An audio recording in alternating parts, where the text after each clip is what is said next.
Hi, my name's Devon MacDonald. I'm a counsellor based in Kings Hill in Kent. Today I wanted to talk about the floating technique. The floating technique is one that we use to manage anxiety. With anxiety, more often than not, we try to avoid it. So if we know that something makes us anxious, we maybe avoid people, we maybe avoid places. Those quiet times in the evening, we may distract ourselves by scrolling on our phone, watching the television, doing things to avoid feeling our feelings. Anxiety has a bit of a bad reputation, but it's a very helpful emotion. We would never want to get rid of our anxiety. Our anxiety tells us when there's something to be scared of in the moment. It tells us to look both ways before we cross the road. It tells us to check if it's safe to jump off of a ledge, for example. It tells us if it's safe to pull out when we're driving. So we need anxiety, but the kind of anxiety we'd use the floating technique with would be sort of time traveling anxieties, the what ifs, the this could happen in the futures. With the floating technique, we're thinking about the way out is always through. So we face our anxiety, we don't avoid things. And this is to avoid creating a fear of the fear. So you're then becoming anxious about being anxious, and then we're starting to layer in additional anxieties that aren't necessary. They feel necessary, but they aren't. So if we think of anxiety as a wave, it comes up and it always comes back down again.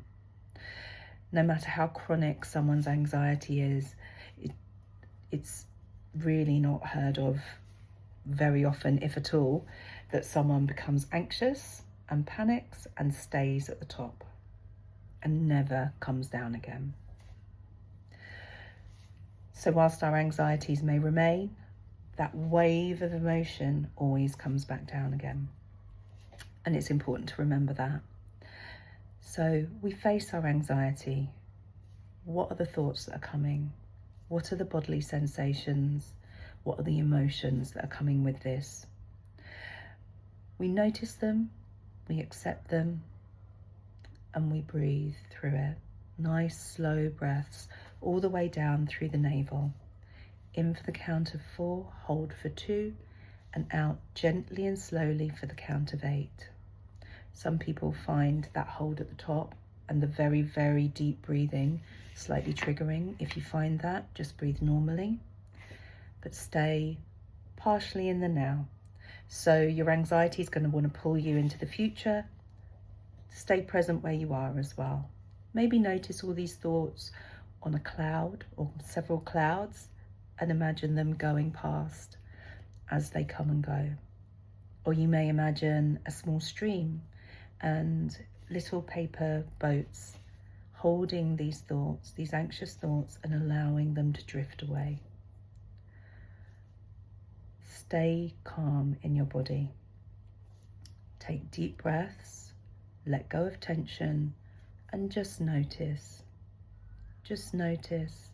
And as you look around, notice actually, I am anxious, but I am safe. There is nothing around me at this moment that is a danger to me. I feel anxious, but I am safe. And just notice. I'm not saying for a second that feeling anxiety is something you're going to like or sort of enjoy, but we can survive it. And the less that we avoid, the more we can process, and the more we can tell our nervous system, actually it's okay. And these are the moments that we want to give our system. Our nervous system needs to know that we are safe and we are okay. Go well and let me know how you get on.